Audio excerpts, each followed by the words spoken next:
ప్రాణాన్ని పణంగా పెట్టి ధన దాహంతో ఈ రోజు శ్రీశ్రీ హోలిస్టిక్ వాళ్ళు కేవలం నన్ను సుదీర్ఘకాలం హాస్పిటలైజ్ చేసి లక్షల్లో డబ్బులు గుందాలని పథకం వేశారు.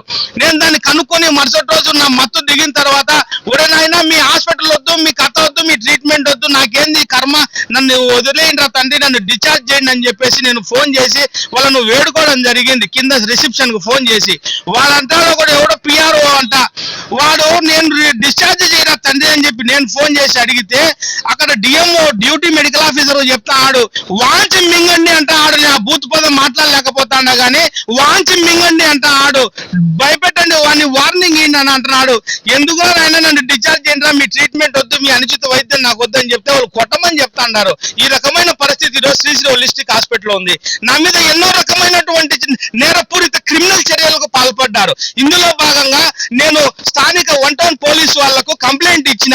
నాన్ కాగ్నిజబుల్ అఫెన్సులు కాదురా నాయన తండ్రి, దాంట్లో కాగ్నిజబుల్ అఫెన్సులు ఉన్నాయి, దాదాపు 7-8 సెక్షన్లు ఉన్నాయి. ఆ హాస్పిటల్ వైద్యులను తక్షణమే అరెస్ట్ చేయండి. ఎన్డీపీఎస్ యాక్ట్ కింద కఠినమైనటువంటి చట్టాలు వాళ్ళు వైలేట్ చేసినారు, వాళ్ళని అరెస్ట్ చేయండి. ఎవరైతే డాక్టర్ మోహన్ రావు ఉన్నాడో ఆయన A1 గా, అదే విధంగా డాక్టర్ సుప్రజారెడ్డి ఎవరైతే ఉందో ఆమెను తక్షణమే అరెస్ట్ చేసి రిమాండ్ కు కడప సెంట్రల్ జైలుకు పంపించాలని చెప్పి సందర్భంగా డిమాండ్ చేస్తా ఉన్నా. అదేవిధంగా ఈ యొక్క విషయాన్ని నేను కేసు పెట్టి అక్కడ కంప్లైంట్ ఇచ్చి ఈ రోజు 2-3 వారాలు అవుతుంది, ఇంతవరకు ఎఫ్ఐఆర్ నమోదు చేయాల.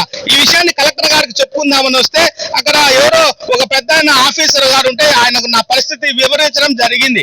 వెంటనే పోలీసు వాళ్ళని పిలిచినారు. ఎస్పీ గారి తరఫున ఎవరో ఒక ఎస్ఐ స్థాయి అధికారి వచ్చినాడు. సార్ ఇది పరిస్థితి, 1 టౌన్ పోలీసు వాళ్ళు ఇంతవరకు ఎఫ్ఐఆర్ నమోదు చేయలేదు, ఏంది పరిస్థితి అని అంటే కోర్టుకు పోంటాడు. అయ్యా కాగ్నిజబుల్ అఫెన్సులు మీరు ఎఫ్ఐఆర్ చేయడానికి ఏంది, నాన్ కాగ్నిజబుల్ అయితే కోర్టుకు పోతారు. కాగ్నిజబుల్ అఫెన్సుల మీద మీరు ఎఫ్ఐఆర్ చేయడానికి మీకు వచ్చిన సమస్య ఏందని అడుగుతాను. మీరు ఎందుకు ఈ రకంగా చేస్తున్నారు, ప్రజలను తప్పుగా పట్టిస్తా ఉన్నారు. మీరు నాన్ కాగ్నిజబుల్ అఫెన్సులు అంటే ఓకే, కాగ్నిజబుల్ అఫెన్సుల మీద తీవ్రమైనటువంటి నేరాల మీద ఎందుకు ఎఫ్ఐఆర్ నమోదు చేయటం లేదు? ఇటువంటి పరిస్థితుల్లో మేము కోర్టుకు పోవాలంటే 20-30 వేలు ఖర్చు అవుతాయి. ఎక్కడి నుంచి తెచ్చుకోవాలి పేదలము? ఇది పద్ధతి కాదు. అయ్యా కడప జిల్లా ఎస్పీ గారు కాగ్నిజబుల్ కేసులు ఖచ్చితంగా మీరు కట్టాలి. కట్టకుండా ప్రజలను, బాధితులను ఈ విధంగా ఇబ్బంది పెట్టడం మీకు తగదు. ఖచ్చితంగా నా యొక్క విషయంలో మీరు ఎఫ్ఐఆర్ నమోదు చేసే విధంగా 1 టౌన్ పోలీసుల మీద మీరు ఆర్డర్స్ ఇచ్చి ఖచ్చితంగా నాకు న్యాయం జరిగే విధంగా చేయాలని చెప్పి కోరుకుంటున్నా.